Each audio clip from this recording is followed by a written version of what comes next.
नमस्कार. The Uday Nirgudkar show मध्ये आपल्या सगळ्यांचं मनपूर्वक स्वागत. प्रेक्षको, जीवन पद्धती, लाईफस्टाईल, अंगवळणी पडणं म्हणजे काय? तर एखादी गोष्ट आपण रोज करतो आणि दिवसभरात अनेकदा करतो म्हणजेच ती आपली जीवन पद्धती आहे किंवा ते आपल्या अंगवळणी पडलेलं आहे. जेव्हा 140 कोटी भारतीयांपैकी 85 ते 86 कोटी लोक ते रोज आणि दिवसातून अनेक वेळा करतात, तेव्हा ती वे ऑफ लाईफ किंवा भारताची जीवन पद्धती झालेली असते. आणि ती जीवन पद्धती ही अक्रॉस रिलीजन, कास्ट, लँग्वेज आहे आणि ती म्हणजे व्हॉट्सॲप.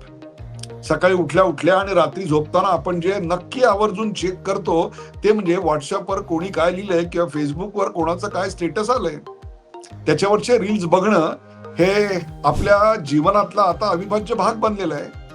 आणि 86 कोटी भारतीयांनंतर जर दुसऱ्या क्रमांकावर कुठला देश असेल तर तो ब्राझील. आणि ब्राझीलमध्ये 14 कोटी ब्राझिलियन रोज ते वापरतात. म्हणजे भारत ब्राझीलच्या 6 पट मोठा झालेला आहे. आता भारताला असं सोशल मीडियाला हुक केल्यानंतर मेटाला त्याची जाणीव झाली नसेल तर नवल. मेटाच्या रिसर्च मध्ये असंही आलंय की टियर 2 आणि टियर 3 सिटीज मध्ये आता या सोशल मीडियाचं पेनिट्रेशन खूप जोरात वाढलंय आणि वेगानं वाढत जाणार आहे. आणि म्हणूनच काही नवीन निर्बंध त्यांनी या व्हॉट्सअपच्या वापरावर घातलेले आहेत. बघा काय निर्बंध आहेत ते. आता तुमची ओळख तुमच्या मोबाईलवरून नाही तर तुमच्या युजर नेम वरून होणार आहे. अर्थात त्यामुळे गव्हर्नमेंट ऑफ इंडियाला असं वाटतंय की या सगळ्यामुळे खूप मोठे गैरप्रकार घडतील, आपली आयडेंटिटी लोक लपवतील किंवा त्याच्याही पेक्षा याच्यामुळे अनागोंदी माजली जाऊ शकते. नेमकं कोणी लिहिलंय हे कळायला अडचणी येऊ शकतात असं भारत सरकारला वाटतं. पण मेटाला मात्र तसं काही वाटत नाही. मला असा प्रश्न पडतो की तुमची जी डिजिटल आयडेंटिटी आहे ती डिजिटल आयडेंटिटी ठरवायचा अधिकार हा या अशा मोठ्या टेक जायंट कंपन्यांना कोणी दिला? पण सध्या वे ऑफ लाईफ असल्यामुळे मेटाच्या विरोधातला एक शब्द सुद्धा कोणी ऐकून घेणार नाही. आता मेटाला विचारलं तुम्हाला फोन नंबरच्या ऐवजी युजर नेम का द्यायचंय, तर त्यांनी एक साधं कारण दिलं. ते म्हणजे तुमच्या फोन नंबरला असं एक्सपोज करण्यापेक्षा तुमच्या युजर नेमला एक्सपोज करणं जास्त योग्य नाही का?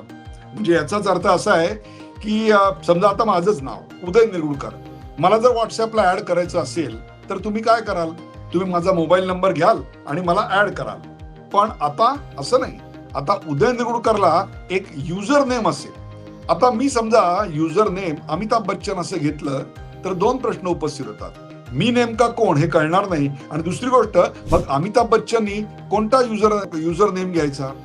मेटाला आणखीन एक गोष्ट कळून चुकली आणि ती म्हणजे भारतामध्ये या व्हॉट्सअपचा वापर केवळ कम्युनिकेशन, फॅमिली कम्युनिकेशनसाठी होत नाही तर बिझनेस डीलसाठी सुद्धा होतो.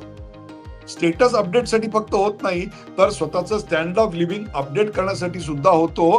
त्यामुळे आता युजर नेम टाकल्यानंतर उद्या याच्यात काहीतरी बिझनेस मॉडेल आणून तुमच्या छोट्या छोट्या गोष्टींसाठी काही छोटे छोटे पैसे आकारले जाणार आहेत. कशावरून? म्हणजे एखाद्या गोष्टीसाठी अगदी थोडेसे पैसे चार्ज करायचे. पण लक्षात ठेवा 85 कोटी लोक दिवसभरात अनेक वेळा ते वापरतात. रोज थोडे थोडे पैसे आणि महिन्याला थोडेसेच पैसे प्रत्येकाकडून घेतले तर किती पैसा जमा होऊ शकतो, काय बिझनेस अपॉर्च्युनिटी असू शकते, असा या डाव आहे असं या क्षेत्रातल्या तज्ञांचं म्हणणं आहे. याच्यात फेक अकाउंट उघडल्या जाण्याचाही धोका खूप मोठ्या प्रमाणात उद्भवतोय आणि म्हणून यावर मतमतांतर आहेत. पण सध्या तरी एक गोष्ट मात्र नक्की आहे की या मेटाची जी काही फेसबुक किंवा व्हॉट्सअप ही प्रोडक्ट्स आहेत ती जर तुमच्या जीवनातनं काढली तर तुमचा जीव मात्र मेटा कुटीला आल्याशिवाय राहणार नाही. बघा कसं वाटतंय. नमस्कार, तुमचा इथेच थांबतो. अशाच प्रकारचे नवनवीन विषय घ्यायला आम्हाला सूचित करा, शेअर करा, सबस्क्राईब करा, लाईक करा. पाहायला विसरू नका द उदय निरगुडकर शो.